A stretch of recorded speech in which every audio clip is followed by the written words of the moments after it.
Hi అండి, అందరికీ నమస్కారం. నా పేరు ఈశ్వరరావు దాసరి. మీరు చూస్తున్నారు education Adda in Telugu. Friends, మనకి రీసెంట్ గా ఇండియన్ కోస్ట్ గార్డ్ నుండి 630 పోస్ట్ అనేది రిలీజ్ అవ్వడం జరిగింది. దీనికి సంబంధించి ఆన్లైన్ కూడా స్టార్ట్ అయిపోయిందండి.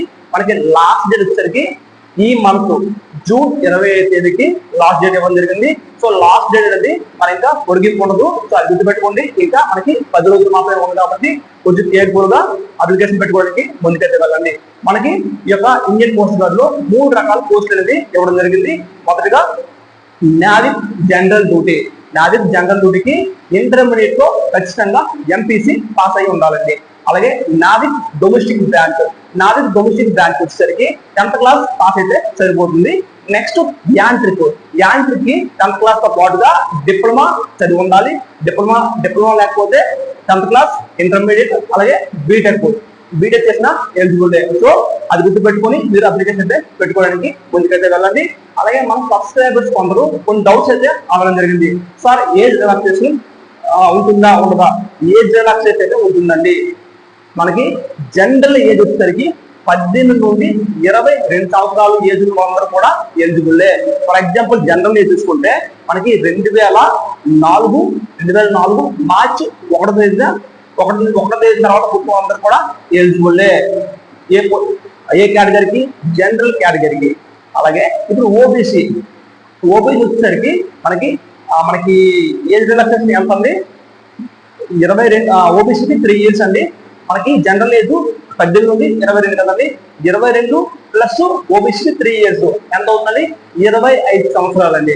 25 సంవత్సరాల ఏజ్ లోపల కూడా ఓబీసీ వాళ్ళు అప్లై చేసుకోవచ్చు. అలాగే ఎస్సీ ఎస్టీ వీళ్ళకి 5 సంవత్సరాలు ఏజ్ రిలాక్సేషన్ ఉంటుందండి. అంటే ఎంత అండి? మనకి 22 ప్లస్ 5 ఇయర్స్ అంటే 27 సంవత్సరాల లోపల అందరూ కూడా అప్లికేషన్ అయితే పెట్టుకోవచ్చండి. ఏజ్ రిలాక్సేషన్ అప్లికేబుల్ అవుతుంది. మీకు లైవ్ లోని చూపిస్తానండి. సో ఎవరు కూడా వీడియోని స్కిప్ చేయకండి. Friends, Indian coast guard official website open చేస్తే మనకి ఈ విధంగా ఇంటర్ఫేస్ అయితే ఉంటుందండి. మన యొక్క ఈమెయిల్, పాస్వర్డ్, క్యాప్చా కోడ్ తో లాగిన్ అయితే అవ్వాల్సి ఉంటుందండి. ఇలా లాగిన్ అవ్వాలంటే ముందుగా మనం క్రియేట్ అకౌంట్ అంటే ఒక అకౌంట్ అనేది మనం క్రియేట్ చేసుకోవాల్సి ఉంటుందండి. కింద కనిపిస్తుంది కదండి, డోంట్ హ్యావ్ యాన్ అకౌంట్ అని. కిందన క్రియేట్ అకౌంట్ ఉంది కదా, అది క్లిక్ చేస్తే మీరు ఒక అకౌంట్ అనేది క్రియేట్ చేసుకోవడానికి వెళ్తారండి. మీకు ఒక పనిచేస్తున్న ఒక జీమెయిల్ అలాగే ఒక ఫోన్ నెంబర్ అనేది యాక్టివ్లో ఉండాలండి. మనకి ఈ విధంగా వస్తుందండి. ఇక్కడ కనిపిస్తుంది కదా నేమ్ దగ్గర మిస్టర్ కనిపిస్తుంది కదా, దాని పక్కన మీ యొక్క ఆధార్ కార్డు మీ యొక్క 10th క్లాస్ సర్టిఫికేట్ లో ఏ విధంగా ఉంటుందో అదే విధంగా ఇక్కడ నేమ్ అనేది ఇవ్వాల్సి ఉంటుందండి. అలాగే కిందన ఫాదర్ నేమ్ కూడా యాస్టీజ్ గా మీ యొక్క 10th క్లాస్ సర్టిఫికేట్ లో ఏ విధంగా ఉందో మీ యొక్క ఫాదర్ నేమ్ ఇవ్వాల్సి ఉంటుంది. అలాగే మీ యొక్క మదర్ నేమ్ కూడా ఇవ్వాల్సి ఉంటుంది. కిందన నేషనాలిటీ వచ్చేసరికి ఇండియన్ ఇవ్వాల్సి ఉంటుంది. జనరల్ వచ్చేసరికి మేల్ దగ్గర ఇవ్వాల్సి ఉంటుంది. ఈమెయిల్ వర్క్ చేస్తున్న ఈమెయిల్ ఇవ్వాల్సి ఉంటుంది. కిందన మొబైల్ నెంబర్ ఇవ్వాల్సి ఉంటుంది. ఈమెయిల్ వచ్చేసరికి 2 సార్లు ఇవ్వాల్సి ఉంటుంది. ఎక్కడ కూడా ఈమెయిల్ అనేది స్పెల్లింగ్ మిస్టేక్ లేకుండా ఇవ్వాలి, ఎందుకంటే మీకు మెయిల్ కి ఓటీపీ వస్తుంది కాబట్టి. సో మీరు మీ యొక్క మెయిల్ ఐడి ఇచ్చిన తర్వాత కిందన జనరేట్ ఓటీపీ క్లిక్ చేస్తే ఇక్కడ మీ యొక్క ఈమెయిల్ కి అలాగే మీ యొక్క మొబైల్ నంబర్ కి ఓటీపీ అనేది రావడం జరుగుతుంది. ఈమెయిల్కి వచ్చిన ఓటీపీ అక్కడ ఈమెయిల్ దగ్గర ఎంటర్ చేయాల్సి ఉంటుంది. ఇలాగే ఇక్కడ మీరు యొక్క ఇండియన్ కోస్ట్ గార్డ్ పోస్టులు ఏ విధంగా తెలుసుకున్నారు అనేది ఇక్కడ ఇవ్వడం జరుగుతుంది. అది యూట్యూబ్ ద్వారా తెలుసుకున్నారని క్లిక్ చేయాల్సి ఉంటుందండి. సో మీకు ఇక్కడ జనరేట్ ఓటీపీ కొట్టిన తర్వాత మీకు మొబైల్ నంబర్కి అలాగే మీ యొక్క జీమెయిల్ కి ఓటీపీ అనేది వెళ్తుందండి. ఆ ఓటీపీ అనేది ఇక్కడ ఎంటర్ చేయాల్సి ఉంటుందండి. మొబైల్ నంబర్ ఓటీపీ ఎంటర్ చేయాల్సి ఉంటుంది. అలాగే ఈమెయిల్ వచ్చిన ఓటీపీ కూడా ఎంటర్ చేయాల్సి ఉంటుందండి. ఎంటర్ చేసిన తర్వాత కిందన బ్లూ కలర్ లో ఉన్న సబ్మిట్ బటన్ ని మీరు క్లిక్ చేయాల్సి ఉంటుందండి. సబ్మిట్ బటన్ క్లిక్ చేస్తే మీ యొక్క రిజిస్ట్రేషన్ అనేది అకౌంట్ అనేది క్రియేట్ అవుతుందండి సక్సెస్ఫుల్ గా. మీ యొక్క Gmail OTP, mobile number OTP successful గా కరెక్ట్ గా అయితే మీకు మీ ఈమెయిల్ ఐడికి అలాగే మొబైల్ నెంబర్ కి లాగిన్ ఐడి అండ్ పాస్వర్డ్ పంపడం జరుగుతుందండి. అంటే జస్ట్ అది డిఫాల్ట్ పాస్వర్డ్ అండి. అది లాగిన్ అయిన తర్వాత మీరు ఒక న్యూ పాస్వర్డ్ అనేది క్రియేట్ చేసుకోవాల్సి ఉంటుందండి. మీ యొక్క జీమెయిల్ ఓపెన్ చేస్తే మనకి ఈ యొక్క ఇండియన్ పోస్ట్ గార్డ్ నుండి ఒక మెయిల్ అయితే వస్తుంది. అందులో లాగిన్ ఐడి పాస్వర్డ్ అయితే ఉంటుందండి. ఆ లాగిన్ ఐడి అనేది మనకు ఈమెయిల్ అండి. పాస్వర్డ్ అనేది వాళ్ళు అఫీషియల్ వెబ్సైట్ నుండి మనకి వాళ్ళ మెయిల్ నుంచి మనకు పెట్టడం జరుగుతుంది. అలాగే మన మొబైల్ నెంబర్ కూడా పెట్టడం జరుగుతుంది. అక్కడ కిందన మన ఈమెయిల్ ఐడి లాగిన్ ఐడి దగ్గర ఈమెయిల్ ఐడి చేసి కిందన పాస్వర్డ్ మనకి మెయిల్ కానీ మొబైల్ నెంబర్కి వచ్చిన పాస్వర్డ్ కిందన ఎంటర్ చేయాల్సి ఉంటుందండి.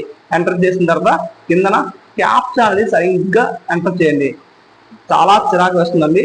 అక్కడ క్యాప్చా కానీ అంటే ఏ విధంగా ఉంటే అదే విధంగా అక్కడ స్మాల్ ఉంటే స్మాల్, క్యాపిటల్ ఉంటే క్యాపిటల్ ఎంటర్ చేయండి. క్యాప్చా కానీ సరిగ్గా ఎంటర్ చేయకపోతే మీరు మళ్ళీ మొదటి నుంచి మీ యొక్క లాగిన్ ఐడి పాస్వర్డ్ ఎంటర్ చేయాల్సి ఉంటుందండి. అక్కడ కిందన బ్లూ కలర్ లాగిన్ ని క్లిక్ చేస్తే మీరు డైరెక్ట్ గా ఓపెన్ అయిపోతుందండి. అంటే కొత్తగా ఒక పాస్వర్డ్ ని క్రియేట్ చేసుకోమని చెప్తుందండి. కనిపిస్తుంది కదా, న్యూ పాస్వర్డ్ వచ్చేసరికి చూడండి 8 క్యాపిటల్ అయితే ఉండాలండి. ఇక్కడ ఫర్ ఎగ్జాంపుల్ స్క్రీన్ మీద చూపిస్తుంది చూడండి. ఈ విధంగా మీకు నచ్చిన నేమ్ అనేది పెట్టుకోండి. సో ఈ విధంగా ఉండాలండి. క్యాపిటల్ లెటర్స్, స్మాల్ లెటర్స్, ఒక స్పెషల్ క్యారెక్టర్ అనేది ఉండాలండి. ఈ విధంగా మనకి 8 వర్డ్స్ నుండి 16 వర్డ్స్ వరకు మధ్యలో ఉండాలి. అది గుర్తుపెట్టుకొని మీ పాస్వర్డ్ క్రియేట్ చేసుకొని ఇక్కడ కింద క్యాప్చా ఇచ్చి మీరు కంటిన్యూ బటన్ అనేది క్లిక్ చేస్తే మీరు డైరెక్ట్ గా లాగిన్ అనేది అయిపోతారండి. ఇండియన్ పోస్ట్ గార్డ్ వెబ్సైట్ కి మీరు లాగిన్ అయిపోతారు. లాగిన్ అయిపోయిన తర్వాత అప్లికేషన్ ఏ విధంగా ఫిల్ చేయాలో మీకు క్లియర్ గా ఇప్పుడు ఎక్స్ప్లెయిన్ చేస్తాను. మనం లాగిన్ అయిన తర్వాత ఇలాగా కొన్ని ఇన్స్ట్రక్షన్స్ అయితే మనకి ఇక్కడ కనిపిస్తాయండి. ఇన్స్ట్రక్షన్స్ క్లియర్ గా చదువుకున్న తర్వాత ఇక్కడ కింద ఐ హ్యావ్ రీడ్ ఉంది కదండి, అది టిక్ చేసి ఇక్కడ సబ్మిట్ అనేది క్లిక్ చేయాల్సి ఉంటుందండి. ఇక్కడ సబ్మిట్ క్లిక్ చేసిన తర్వాత నెక్స్ట్ మనకి personal information, post selection, qualification details, communication details, ఇంకా additional details, photo and signature, అలాగే సిటీ సెలక్షన్, అలాగే ఇవన్నీ కూడా మనం ఫిల్ చేయాల్సి ఉంటుందండి. సో మీరు వీడియోని ఎక్కడ కూడా స్కిప్ చేయకండి. ఇంకా మన ఛానల్ని సబ్స్క్రైబ్ చేయని వాళ్ళు దయచేసి సబ్స్క్రైబ్ చేయండి. గవర్నమెంట్ జాబ్స్ ఏవి పడినా మన ఛానల్లో మీకు క్లియర్గా ఒక రోజు లేట్ అయినా సరే క్లియర్గా ఎక్స్ప్లెయిన్ అనేది చేయడం జరుగుతుంది. దయచేసి ఇంకా మన ఛానల్ని సబ్స్క్రైబ్ చేయని వాళ్ళు సబ్స్క్రైబ్ అయితే చేసుకోండి. ఈ విధంగా మన యొక్క పర్సనల్ ఇన్ఫర్మేషన్ ఇక్కడ వస్తుందండి. ఇక్కడ ఆటోమేటిక్గా మనం అకౌంట్ క్రియేట్ చేసుకుంటాం కదండి, అప్పుడు మనం నేమ్ ఇస్తాం కదా. సో ఆ నేమే ఇక్కడ రావడం జరుగుతుంది. అలాగే మీ యొక్క ఫాదర్ నేము, మదర్ నేమ్ అవన్నీ కూడా రావడం జరుగుతుంది. మీ యొక్క ఈమెయిల్, అలాగే ఫోన్ నెంబర్ కూడా రావడం జరుగుతుంది. అడిషనల్ గా మీకు ఈమెయిల్ ఉంటే అడిషనల్ గా ఈమెయిల్ అనేది ఇవ్వచ్చు, నో ప్రాబ్లం. మీ యొక్క ఎక్స్ట్రా మొబైల్ నెంబర్ ఉంటే ఇవ్వచ్చు అండి. ఇచ్చిన తర్వాత నెక్స్ట్ ఇక్కడ మీ యొక్క మ్యారేజ్ అయిందా లేదా అడుగుతుందండి. అక్కడ అన్మ్యారీడ్ అని ఇచ్చేయండి. ఇక్కడ do you have Aadhaar card, అక్కడ ఎస్ క్లిక్ చేయండి. నో క్లిక్ చేస్తే మీకు ఐడి ప్రూఫ్ అనేది ఇంకేమున్నాయో అంటే వాటర్ ఐడి కానీ, ఆధార్, డ్రైవింగ్ లైసెన్స్ కానీ ఇవి ఎంటర్ చేయాల్సి ఉంటుంది. సో అందుకోసమనే అందరికీ ఆధార్ కార్డు ఉంటుంది కాబట్టి మీ యొక్క ఆధార్ కార్డు అనేది ఉందనేది అక్కడ టిక్ చేయండి. టిక్ చేసిన తర్వాత మీ యొక్క ఆధార్ కార్డు నెంబర్ అనేది పైన ఇవ్వాల్సి ఉంటుంది. ఆధార్ కార్డు నెంబర్ ఇచ్చిన తర్వాత కిందన నేమ్ యాజ్ ఆన్ కార్డు, మీ ఆధార్ కార్డులో ఏ విధంగా మీ యొక్క నేమ్ ఉందో అదే విధంగా మీ యొక్క నేమ్ అనేది ఇవ్వాల్సి ఉంటుందండి. పక్కన మీ యొక్క మోల్స్ అండి, అంటే మీ ఐడెంటిటీ మార్క్స్ అండి. మీ యొక్క 10th క్లాస్ సర్టిఫికేట్ లో 2 మోల్స్ ఉంటాయి. ఆ మోల్స్ అనేది ఇక్కడ టైప్ చేయాల్సి ఉంటుందండి. సో ఇప్పుడు చాలా మందికి డౌట్స్ ఉన్నాయి కానీ ఏజ్ గురించి ఇప్పుడు తెలుసుకుందామండి. అక్కడ క్యాండిడేట్ కేటగిరీ దగ్గర అన్రిజర్వ్డ్ జనరల్ క్లిక్ చేయండి. క్లిక్ చేస్తే మీకు క్లియర్ గా చూపిస్తానండి. కింద డేట్ ఆఫ్ బర్త్ ఉంది కదండి, అది క్లిక్ చేసిన తర్వాత అక్కడ ఇయర్ లోకి వెళ్ళండి. ఇయర్ లో వెళ్ళిన తర్వాత చూడండి అక్కడ 2004 చూపించడం జరుగుతుంది. మిగతావన్నీ కూడా మనకి బ్లాక్ కలర్ లో హైలైట్ అవ్వట్లేదు, 2004 మాత్రమే మనకి హైలైట్ అవుతుంది. మిగతా ఏవి కూడా మనకి అవి హైలైట్ అవ్వడం లేదు కదా. సో 2004 హైలైట్ అవుతుంది. అలాగే 2004లో మార్చి నుంచి హైలైట్ అవుతుంది మంత్. మిగతా జనవరి, ఫిబ్రవరి మనకి హైలైట్ అవ్వలేదు. సో మనకి మార్చ్ నుంచి ఎవరైతే పుట్టారో వాళ్ళందరూ కూడా జనరల్ కేటగిరీకి ఎలిజిబులే. సో ఈ విషయం మీకు అర్థమైంది అనుకుంటానండి. సో నెక్స్ట్ వచ్చేసరికి మనం జనరల్ అయిపోయింది కదా, ఇప్పుడు ఓబీసీ చూద్దామండి. నెక్స్ట్ మనం ఓబీసీని క్లిక్ చేద్దాం. క్లిక్ చేసిన తర్వాత కిందన డేట్ ఆఫ్ బర్త్ ని చెక్ చేద్దామండి. అక్కడ 2008 కూడా క్లిక్ చేసిన తర్వాత చూడండి మనకి 2001 మాత్రం మనకి హైలైట్ అవుతుంది, మిగతా కూడా హైలైట్ అవ్వట్లేదు. 2001 మార్చ్ తర్వాత పుట్టిన వాళ్ళందరూ కూడా ఏజ్ రిలాక్సేషన్ కి అప్లికేబుల్ అవుతారు. సో అది గుర్తుపెట్టుకోండి. నెక్స్ట్ వచ్చేసరికి షెడ్యూల్ క్యాస్ట్ యొక్క కేటగిరీ చూద్దామండి. ఏజ్ రిలాక్సేషన్ అక్కడ షెడ్యూల్ క్యాస్ట్ ఇవ్వడం జరిగింది. కిందన డేట్ ఆఫ్ బర్త్ దగ్గర చెక్ చేద్దాం. చూడండి డేట్ ఆఫ్ బర్త్ చెక్ చేస్తే మనకి 1999 మనకి ఎనాబుల్ అయింది. మిగతావన్నీ కూడా కనిపించట్లేదు. 1999 మాత్రమే కనిపిస్తుంది. 1999 మార్చి తర్వాత ఎవరైతే జన్మించారో మీరందరూ కూడా ఏజ్ రిలాక్సేషన్ అప్లికేబుల్ అయితే అవుతుందండి. నెక్స్ట్ షెడ్యూల్ ట్రైబ్స్ కూడా చూద్దామండి. చూడండి అక్కడ మనకి 1999 మార్చి 1 అవ్వగానే ఏజ్ రిలాక్సేషన్ అక్కడ బ్లూ కలర్ లో వచ్చేసింది. ఇప్పుడు మనం షెడ్యూల్ ట్రైబ్స్ కూడా చూద్దామండి. షెడ్యూల్ ట్రైబ్స్ కూడా సేమ్ 1999 మార్చ్ మంత్ తర్వాత ఎవరైతే పుట్టారో వీళ్ళందరూ కూడా ఏజ్ రిలాక్సేషన్ అనేది అప్లికేబుల్ అయితే అవుతుందండి. సో మీ అందరికి కూడా అర్థమైంది అనుకుంటున్నాను. నా యొక్క ఎక్స్ప్లెనేషన్ మీకు అర్థమైతే మాత్రం ఖచ్చితంగా ఈ వీడియోకి ఒక లైక్ చేయండి. అలాగే మన ఛానల్ ని ఇంకా సబ్స్క్రైబ్ చేయకుండా ఈ వీడియోస్ ని ఎవరైతే చూస్తున్నారో దయచేసి సబ్స్క్రైబ్ అయితే చేసుకోండి. సో ఇక్కడ షెడ్యూల్ ట్రైబ్స్ కి కూడా చెక్ చేయడం జరిగింది. వారికి కూడా 1999 మార్చి మంత్ నుండి ఏజ్ రిలాక్సేషన్ ఎవరైతే అభ్యర్థులు ఉన్నారో మీరైతే అప్లికేషన్ అయితే పెట్టుకోవచ్చండి. సో అక్కడ డేట్ అవ్వగానే అక్కడ మనకి ఏజ్ రిలాక్సేషన్ చూపించిందని. ఇక్కడ ఫీజు వచ్చేసరికి ఎస్ అంటే మీకు మినహాయింపు ఉంటుంది. మిగతా ఎవరైతే ఎస్సీ ఎస్టీ వారు ఉన్నారో వారికి ఫీజు మినహాయింపు ఉంటుంది. మిగతా వాళ్ళందరూ కూడా ఫీజు 300 రూపీస్ ఫీజు పే చేయాల్సి ఉంటుంది. ఇక్కడ సెలెక్టెడ్ ఎంప్లాయ్ టైప్ మీరు ఏమైనా ఉద్యోగం చేస్తుంటే అక్కడ ఇవ్వాల్సి ఉంటుంది. ఇక్కడ ఐడి ప్రూఫ్ ఇవ్వాల్సి ఉంటుంది. అప్లోడ్ ప్రూఫ్ వచ్చేసరికి ఆధార్ కార్డు అప్లోడ్ చేయాల్సి ఉంటుంది. ఇక్కడ డేట్ ఆఫ్ బర్త్ ప్రూఫ్ వచ్చేసరికి మీ యొక్క 10th క్లాస్ సర్టిఫికేట్ అనేది ప్రూఫ్ అనేది ఇవ్వాల్సి ఉంటుంది.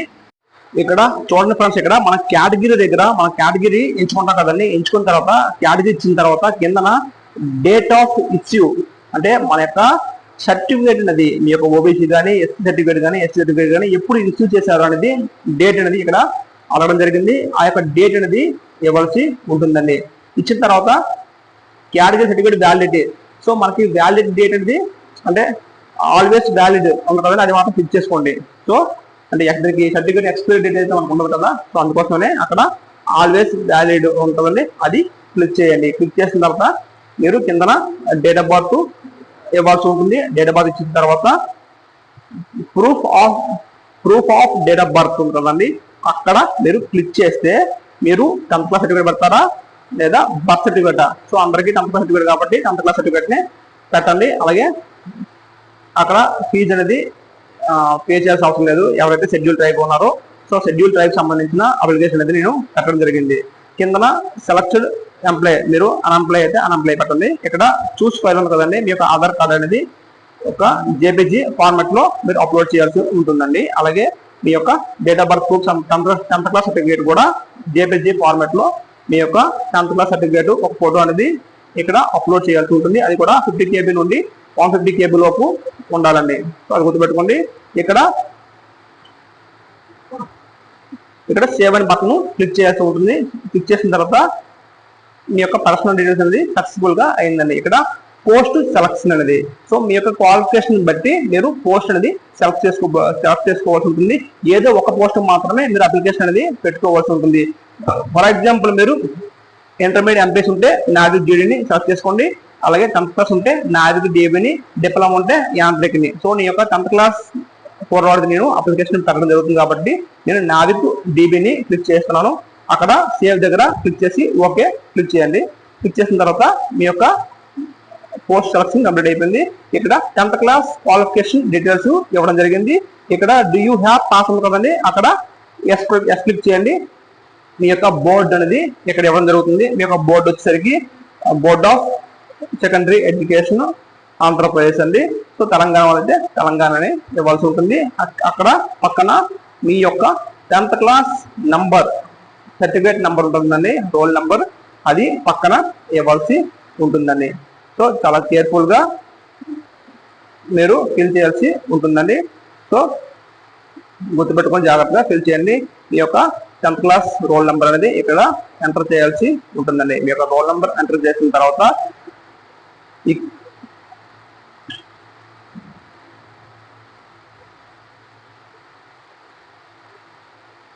సో నెక్స్ట్ వచ్చేసరికి మనకి ఇక్కడ మీ యొక్క మార్క్స్ ఏ విధంగా పర్సంటేజా, జీసీపీయా, లేకపోతే గ్రేడా. సో గ్రేడ్ కాబట్టి గ్రేడ్ క్లిక్ చేశాను. ఇయర్ ఆఫ్ పాస్ అనేది ఎంటర్ చేయాల్సి ఉంటుంది. 2020 మార్చ్లో ఈ అబ్బాయి అయితే పాస్ అయ్యాడు. సో మనం ఆ డేట్ అనేది ఇవ్వడం జరుగుతుంది. Do you have additional mark sheet అడిగింది.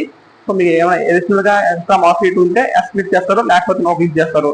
తర్వాత కింద హౌ మెనీ సబ్జెక్ట్స్, అక్కడ పైన ఆల్ క్లిక్ చేసిన తర్వాత కిందన సబ్జెక్ట్ అనేది యాడ్ చేసుకోవాల్సి ఉంటుందండి. సో మనం అక్కడ ఎన్ని సబ్జెక్టులు యాడ్ చేస్తే అన్ని కాలమ్స్ మాత్రమే ఇక్కడ రావడం జరుగుతుంది. మనకి మొదటగా తెలుగు, తర్వాత దానికి సంబంధించిన మన మార్క్స్ అనేది ఇవ్వాల్సి ఉంటుంది. అలాగే కిందన హిందీ, ఆ పక్కన మార్క్స్ ఇవ్వాల్సి ఉంటుందండి. అలాగే మీ యొక్క సబ్జెక్టులు ఎన్ని ఉన్నాయో, అంటే 10th క్లాస్ జాబ్ మీద పెడితే 10th క్లాస్ పెడతారు. అలాగే జనరల్ డ్యూటీ ఎవరైతే ఎంపీసీ వాళ్ళు ఉంటారో మీ యొక్క మార్క్ షీట్ లో సబ్జెక్టులు ఉంటాయి కదా, ఆ సబ్జెక్టులు అనేది ఎన్ని సబ్జెక్టులు ఉంటే అన్ని నెంబర్ ఇస్తారు, కిందన యాడ్ చేసుకుంటూ వెళ్ళిపోతారండి. సేమ్ డిప్లొమా కూడా ఇంతే, మీకు ఎన్ని సబ్జెక్టులు ఉంటే అన్ని సబ్జెక్టులు అక్కడ పైన ఇవ్వాల్సి ఉంటుంది. నెంబరు కిందన యాడ్ చేసుకుంటూ వెళ్ళిపోయి పక్కన మార్క్స్ అనేది ఎంటర్ చేస్తే సరిపోతుందండి. మొత్తం మీకు కంప్లీట్ అయిన తర్వాత కిందన సేవ్ అనే బటన్ అనేది ఉంటుందండి. సో గుర్తుపెట్టుకోండి, మీరు పోస్ట్ ప్రిఫరెన్స్ అనేది మీ యొక్క క్వాలిఫికేషన్ బట్టి మీరు ఇవ్వాల్సి ఉంటుందండి. సో ఒక పోస్ట్ మాత్రమే మీరు అప్లికేషన్ పెట్టుకోవడానికి అవుతుందండి. సో అంటే నేను 10th క్లాస్, నాకు 10th క్లాస్ ఉంది, అలాగే ఇంటర్మీడియట్ ఎంపీసీ ఉంది, అలాగే డిప్లొమా ఉంది, నేను 3 పోస్టులు పెడతానంటే అవ్వదండి, కుదరదండి. సో దయచేసి ఏదో ఒక పోస్టుకి మాత్రమే పెట్టుకోండి. అది కూడా మీ కేటగిరీకి పోస్ట్ ఉంటేనే అప్లికేషన్ అనేది పెట్టడం అవుతుందండి. లేకపోతే అప్లికేషన్ అనేది ముందుకైతే వెళ్ళదు, మధ్యలో ఆగిపోతుంది. సో దయచేసి మీ కేటగిరీకి పోస్ట్ ఉంటేనే అప్లై అనేది పెట్టుకోండి. అక్కడ సేవ్ కొట్టిన తర్వాత మీ యొక్క ఎడ్యుకేషన్ క్వాలిఫికేషన్ అనేది అక్కడ సక్సెస్ఫుల్ గా సేవ్ అయ్యండి. కిందన కమ్యూనికేషన్ డీటెయిల్స్ వచ్చేసరికి మీ యొక్క అడ్రస్ అండి. సో మీ యొక్క ఆధార్ కార్డ్ లో ఏ విధంగా అడ్రస్ ఉందో ఆ విధంగా మీ యొక్క అడ్రస్ అనేది ఇక్కడ ఇవ్వాల్సి ఉంటుందని క్లియర్ గా ఆధార్ కార్డ్ లో ఏ విధంగా ఉందో మీ యొక్క జోన్ అనేది ఇక్కడే డిసైడ్ అవుతుందండి. మీ అడ్రస్ ప్రూఫ్ మీ యొక్క అడ్రస్ ప్రూఫ్ పెట్టే మీకు జోన్ అనేది డిసైడ్ అవుతుంది. మీరు ఆంధ్రప్రదేశ్ క్లిక్ చేస్తే మనకి సౌత్ జోన్ ఉంటుందండి. చాలా మంది అడుగుతున్నారు, సార్ నేను వేరే జోన్కి అప్లై చేసుకోవచ్చా? లేదండి, మన అడ్రస్ బట్టే మన జోను అనేది ఆటోమేటిక్ గా వచ్చేస్తుంది. సో అదైతే గుర్తుపెట్టుకోండి. మన ఆంధ్రప్రదేశ్ అని తెలంగాణ వాళ్ళందరికీ కూడా సౌత్ జోన్కి వస్తుంది కాబట్టి గుర్తుపెట్టుకోండి. సో మనకి ఎగ్జామ్ అనేది మన నేటివ్ డిస్టిక్ లో నేటివ్ స్టేట్ లో మనకి ఉంటుందండి. సో ఎవరు కూడా కంగారు పడాల్సిన పని అయితే లేదు. సో కొంచెం క్లియర్ గా మీ యొక్క అడ్రస్ అనేది క్లియర్ గా ఫిల్ చేయండి. హౌస్, స్ట్రీట్, మీ యొక్క హౌస్ నెంబరు, అలాగే స్ట్రీట్ నేము, అలాగే land mark, phone number with area code. అంటే ల్యాండ్ నెంబర్ అంటే ల్యాండ్ లైన్, లేదంటే ఫోన్ నెంబర్ అంటే ఫోన్ నెంబర్ చేయండి. కిందన కంట్రీ వచ్చి ఇండియా అనేది ఉంటుంది. అలాగే కిందన స్టేట్ ఆంధ్రప్రదేశ్ పెట్టుకుంటారు. డిస్ట్రిక్ట్ అక్కడే సబ్ డిస్ట్రిక్ట్ వచ్చేసరికి మీ యొక్క డివిజన్ అండి.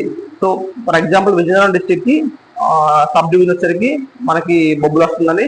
అలాగే పక్కన మీ యొక్క పిన్ కోడ్ ఇవన్నీ కూడా ఎంటర్ చేయాల్సి ఉంటుంది. పక్కన సేమ్ అడ్రస్ అయితే టిక్ చేస్తారు. టిక్ చేస్తే కింద కూడా సేమ్ అడ్రస్ వచ్చేస్తుందండి. ఇక్కడ డొమిషియల్ స్టేట్ వచ్చేసరికి చూడండి, మీకు కింద చెప్పాను కదా, మీకు డొమిషియల్ స్టేట్ ఆంధ్రప్రదేశ్ పెట్టగానే మీకు సౌత్ జోన్ గా అని ఇక్కడ చూపించడం జరిగింది. అలాగే దానికి సంబంధించిన మీరు ఏ డిస్ట్రిక్ట్ చెందినవారో అక్కడ డిస్ట్రిక్ట్ అనేది ఇవ్వాల్సి ఉంటుంది. అలాగే డొమిషియల్ సర్టిఫికేట్ అనేది మీ దగ్గర ఉండాల్సి ఉంటుంది. డొమిషియల్ సర్టిఫికేట్ నంబర్ అనేది అక్కడ ఉంటుంది. వాళ్ళు మనం తహసీల్దార్ ఆఫీస్ లో తీసుకుంటాం కదా, అక్కడ నంబర్ ఉంటుంది, ఆ నంబర్ ఎంటర్ చేసి ఉంటుంది. అలాగే మీకు సర్టిఫికేట్ ఎప్పుడు ఇష్యూ చేశారో అక్కడ ఆ డేట్ అనేది ఇవ్వాల్సి ఉంటుంది. ఈ యొక్క డొమిషియల్ సర్టిఫికేట్ అనేది జేపీజీ మోడ్ లో మీరు ఫోటో తీసుకొని ఇక్కడ అప్లోడ్ చేయాల్సి ఉంటుంది. ఇది కూడా 50 KB నుండి 150 KB లోపు మధ్యలో ఉండాలి. పక్కన సేవ్ అని బటన్ క్లిక్ చేస్తే మీరు డైరెక్ట్ గా మీ యొక్క కమ్యూనికేషన్ డీటెయిల్స్ అనేది సేవ్ అయిపోతుంది. సేవ్ అయిపోయిన తర్వాత నెక్స్ట్ స్టెప్ అనేది వెళ్తామండి. అడిషనల్ డీటెయిల్స్ లోకి వెళ్తామండి. అడిషనల్ డీటెయిల్స్ లోకి వెళ్ళిన తర్వాత మీకు ఈ ఎడిషనల్ డీటెయిల్స్ అంటే ఇంకేం లేదండి, మీ మీద ఏమైనా కేసులు ఏమైనా ఉన్నాయా, కోర్టులో కానీ స్టేషన్లో కానీ కేసెస్ ఏమైనా ఉంటే ఎస్ఎన్ క్లిక్ చేస్తారు. సో మీరు అందరూ కూడా నో అనే అక్కడ ఇవ్వాల్సి ఉంటుందండి. కేసులు ఉంటే మీరు ఆ కేసు అనేది ఇవ్వాల్సి ఉంటుంది, ఇక్కడ అదే ఆప్షన్ అండి. సో అందరూ కూడా నో అని క్లిక్ చేసి సబ్మిట్ అనేది చేయాల్సి ఉంటుందండి. నెక్స్ట్ వచ్చేసరికి మనం ఫోటో అండ్ సిగ్నేచర్ అక్కడ ఇవ్వాల్సి ఉంటుందండి. ఫోటో అనేది చాలా గుర్తు పెట్టుకోండి, 50 KB నుండి 150 KB మధ్యలో ఉండాలండి. ఫోటో కూడా మీ యొక్క పాస్పోర్ట్ సైజ్ ఫోటో కూడా ఒక స్లేట్ మీద మీ యొక్క నేము, డేట్ ఆఫ్ బర్త్ మీరు రాసి ఫోటో అనేది తీసుకోవాల్సి ఉంటుంది. ఫర్ ఎగ్జాంపుల్ మీరు చూపిస్తుంది చూడండి, మీకు ఫోటోలో కనిపిస్తుంది కదండి, ఈ విధంగా మీరు స్లేట్ పట్టుకొని మీ యొక్క నేము, డేట్ ఆఫ్ బర్త్ అనేది అక్కడ రాయాల్సి ఉంటుంది. ఆ విధంగా తీసుకున్న తర్వాత మీ ఫోటోని అప్లోడ్ చేయాల్సి ఉంటుంది. మీకు శాంపుల్ గా మీకు చూపిస్తున్నాను, ఈ ఇలాంటి ఫోటో మీరు అప్లోడ్ చేయకండి, మీకు అప్లికేషన్ ప్రాసెస్ కోసం చూపిస్తున్నాను. దయచేసి మీరు ఖచ్చితంగా స్లేట్ మీద వాళ్ళు చెప్పినట్టు మీ యొక్క నేము, డేట్ ఆఫ్ బర్త్ అనేది రాయాల్సి ఉంటుంది. చేసిన తర్వాత అప్లోడ్ అయితే చేయండి. అలాగే మీ యొక్క సిగ్నేచర్ కూడా అప్లోడ్ చేసిన తర్వాత కిందన ఏమన్నా ఎడిటింగ్ చేసుకోవాలంటే మీ సిగ్నేచర్ని ఎడిటింగ్ చేసుకోవచ్చు, అంటే క్రాపింగ్ చేసుకోవచ్చు. చేసిన తర్వాత మీరు సబ్మిట్ చేస్తే వెళ్ళిపోతుంది. తర్వాత లైవ్ లో ఫోటో అడుగుతుందండి, లైవ్ ఫోటో అని మీరు కిందన ఆప్షన్ ఉంటుంది, కనిపిస్తుంది కదండి ఇక్కడ capture live image. Start camera click చేస్తే మీరు లైవ్ లో ఒక ఫోటో అనేది తీసుకోవాల్సి ఉంటుంది. తీసుకున్న తర్వాత సేవ్ అనేది క్లిక్ చేయాల్సి ఉంటుందండి. సో ఓకే ఫ్రెండ్స్, అదంతా అయిపోయిన తర్వాత కిందన మనకి సేవ్ అని బటన్ ఉంటుంది, అది క్లిక్ చేస్తే మీరు నెక్స్ట్ స్టెప్ కి వెళ్ళిపోతారు. నెక్స్ట్ స్టెప్ వచ్చేసరికి selection of exam city preference అండి. మనం ఇక్కడ 5 సెంటర్స్ అనేది ఇచ్చుకోవచ్చు అండి. అంటే ఇక్కడ సిటీ ప్రిఫరెన్స్ 1, 2, 3, 4, 5 మొత్తం మనం 5 సెంటర్లు అయితే ఇవ్వచ్చు. ఇక్కడ స్టేట్ మన స్టేట్ లో రాసుకోవచ్చు, లేదా పక్క స్టేట్ లో అయినా రాసుకోవచ్చు అండి. అక్కడ స్టేట్ దగ్గర క్లిక్ చేయండి. పక్కన సిటీస్ అండి, మన ఆంధ్రప్రదేశ్ వాళ్ళకైతే మేజర్ సిటీస్ ఉన్నాయి కదండి, మన విశాఖపట్నం కానీ, విజయవాడ కానీ, గుంటూరు కానీ. సో కొన్ని మేజర్ సిటీస్ అయితే మనకి ఇవ్వడం జరుగుతుంది. సో ఆ విధంగా మీరు ఒక్కొక్క సెంటర్ అనేది ఎంచుకోవాల్సి ఉంటుందండి. సో మీ యొక్క ఎగ్జామ్ సిటీ ప్రిఫరెన్స్ అయిపోయిన తర్వాత నెక్స్ట్ స్టేజ్ 2లోకి వెళ్తారండి. నెక్స్ట్ స్టెప్ వచ్చేసరికి stage 2 selection of exam city preference అండి. ఇక్కడ ఇందాకలాగే 5 సిటీ ప్రిఫరెన్స్ ఇవ్వడం జరిగింది, కాకపోతే అక్కడ మనకి స్టేట్ వైజ్ ఇవ్వడం జరిగింది, ఇక్కడ జోన్ వైజ్. మేబీ నాకు తెలిసి అది స్టేట్ వైజ్ వచ్చేసరికి మనకి ఎంట్రన్స్ టెస్ట్ ఎగ్జామ్ ఉంటుంది కదా, అది అయ్యి ఉండొచ్చు. ఇది వచ్చేసరికి మనకి ఫిజికల్ టెస్ట్ అవుతుంది కదా, సో అది అవ్వచ్చు. ఇది నా ఊహాగానం మాత్రమే, సో ఇది కన్ఫర్మ్ అయితే కాదు. ఇక్కడ సిటీ ప్రిఫరెన్స్ దగ్గర జోన్, ఈస్ట్ జోన్ పక్కన చెన్నై ఇవ్వండి. అంటే ఈస్ట్ జోన్ అనేది ఆటోమేటిక్ గా డిఫాల్ట్ వచ్చింది. పక్కన విశాఖపట్నం ఒకటి ఇవ్వండి, మీ దగ్గరలో ఉంది విశాఖపట్నం కాబట్టి విశాఖపట్నం అని చెన్నై ఇవ్వండి. అలాగే మిగతా జోన్ నుండి ఎంచుకొని సిటీస్ అనేది ఇవ్వండి. ఇచ్చిన తర్వాత నెక్స్ట్ అక్కడ సేవ్ అనే బటన్ ని క్లిక్ చేయండి. క్లిక్ చేసిన తర్వాత నెక్స్ట్ ఈ విధంగా మనకి ఈ టిక్ బాక్స్ అయితే కనిపించడం జరుగుతుంది. ఇక్కడ వారు ఎన్ని బాక్సులు అయితే ఇచ్చారో అన్ని బాక్సులు కూడా మనం టిక్ చేసి కిందన ప్రింట్ ప్రివ్యూని క్లిక్ చేస్తే మీ యొక్క అప్లికేషన్ అనేది ఆటోమేటిక్ గా సేవ్ అనేది అవడం అయితే జరుగుతుందండి. కిందన ప్రింట్ ప్రివ్యూ కొట్టగానే మీ యొక్క అప్లికేషన్ అనేది ప్రింట్ అనేది అవడం జరుగుతుంది. నెక్స్ట్ వచ్చేసరికి అప్లికేషన్ స్టాటస్ అనేది చెక్ చేసుకోవాల్సి ఉంటుందండి.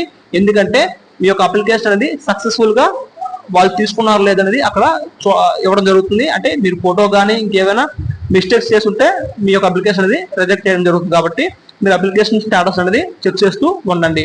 నా యొక్క వీడియో కానీ మీకు నచ్చుంటే మాత్రం ఖచ్చితంగా వీడియోకి లైక్ చేయండి. అలాగే ఇంకా సబ్స్క్రైబ్ చేయని వాళ్ళు దయచేసి సబ్స్క్రైబ్ అయితే చేయండి. థ్యాంక్ యూ ఫ్రెండ్స్, అందరికీ all the best, have a nice day.